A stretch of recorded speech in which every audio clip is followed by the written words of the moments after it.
Ito na yung recipe ng ating sumang kamuting kahoy or budbud balanghoy na pinaligid style kung tawagin namin sa Leyte. Yung ganitong pagkaluto ng sumang kamuting kahoy ang pinakamasarap sa lahat ng version. Kaya sa mga customers ko, yung ganitong version talaga ang binibigay ko para worth it talaga sa presyo. Sa recipe pa lang ito ay gagamit tayo ng 5 kilong kamuting kahoy. Bawasan nyo na lang kung pangkain lang ang gusto ninyo or magsisimula pa lang kayong magbenta nito. Try nyo muna 1 kilo, i-divide nyo na lang yung recipe natin. So dito nga ay nagbala tayo ng 10 kilo ng kamuting kahoy. 5 dito ay pang suman, 4 ang pang pichi-pichi at 1 kilo ay pang puto. Pinagsabay-sabay ko na para isang gawaan na lang. Pwede nyo rin tong gawin kapag may ref kayo, iimbak nyo lang yung ginadgad na kamuting kahoy sa iyong ref, din naman nasisira yun. Para di kayo maghahol sa oras, lalo na sa paggagadgad ng kamuting kahoy dahil kumakain talaga ito ng oras. Pagkatapos nga nating mabalatan at mahugasan ay ginadgad na nga natin ito. Pagkatapos ay hinati ko ito sa 3. Ayun na nga yun, 5 kilo, 4 na kilo at 1 kilo. At inimbak ko na ang mga ito sa ref ng mga 3 araw at dahil nga sumang kamuting kahoy yung recipe natin ngayon, ito na nga yung 5 kilo na pigaan na natin ng bahagya. Yes, bahagya lang, hindi fully piga. Hihimayin lang natin to hanggang sa mapino. Dapat wala talagang maiwang buo-buo para maganda talaga yung suma natin.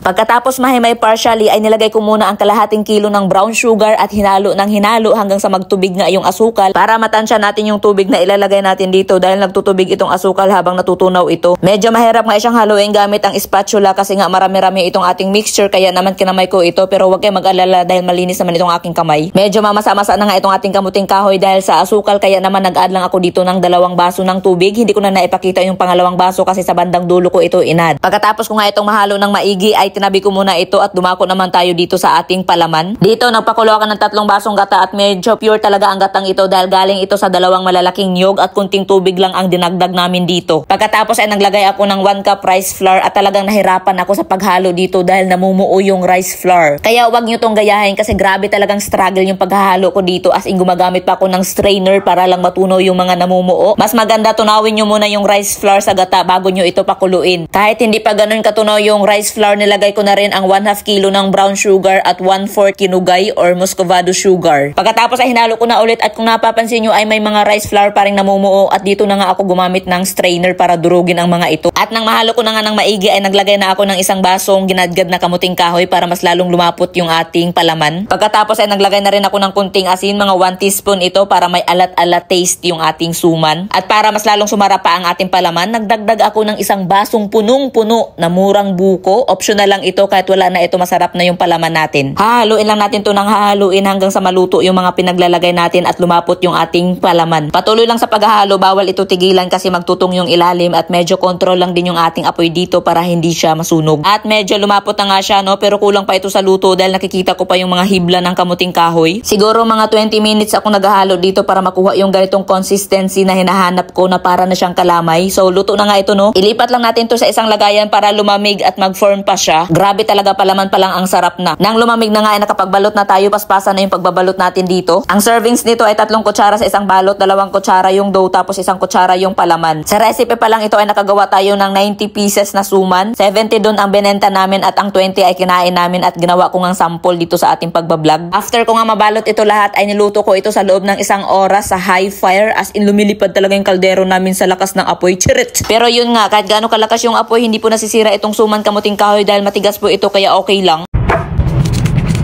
At ito na nga yung sample ng ating finished product, no. Kita nyo naman yan kung gaano talaga siya kasarap. As in, sobrang sarap talaga niya. Mamasa-masa yung palaman. Ligid ang tawag namin dito sa Leyte. Try nyo yung ganitong version, talagang hindi kayo magsisisi.